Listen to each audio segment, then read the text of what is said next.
In late September 2025, President Donald Trump unveiled what he's calling the ultimate deal, a bold 20-point peace plan aimed at ending the Israel-Hamas war, freeing all hostages, and establishing a new government for Gaza. Israel has accepted it. Hamas partially.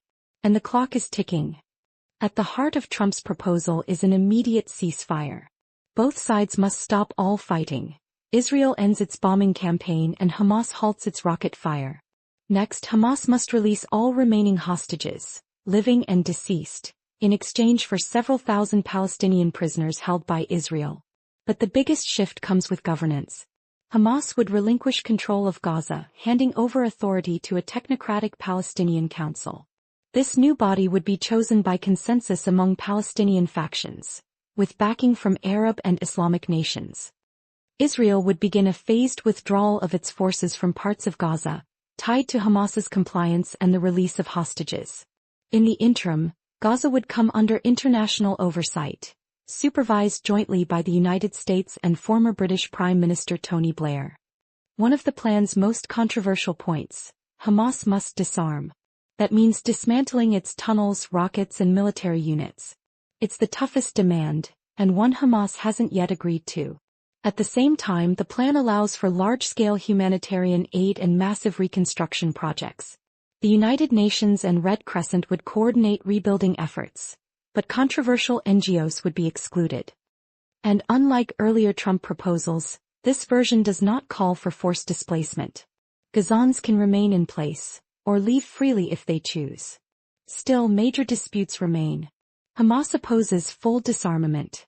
Palestinian factions are divided on what the new government should look like, and how much power international actors should have. And critics note what's not in the plan. There's no clear path toward Palestinian statehood or reunification with the West Bank.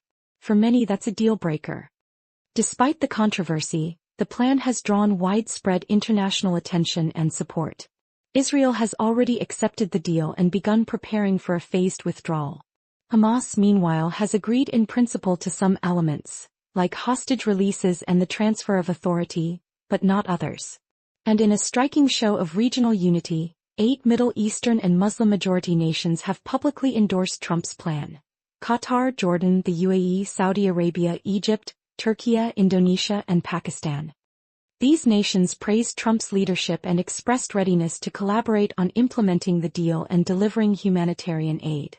Some, however, have requested clarifications, especially regarding disarmament and governance.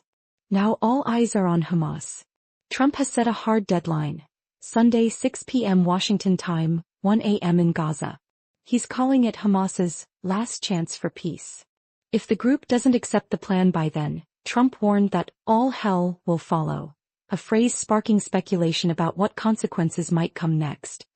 Hamas leaders say they're still consulting internally, and with other Palestinian factions, before giving their final answer. 4 million caught in the crossfire, the stakes couldn't be higher. The Trump plan offers a rare glimmer of hope, a chance to end years of bloodshed and rebuild Gaza's shattered future. But without consensus and trust, even the most ambitious peace plan risks collapse. As the countdown continues, the world waits. Will this be the deal that finally brings peace to Gaza, or just another chapter in a decades-long conflict? This is a developing story. Stay tuned for updates as the deadline approaches.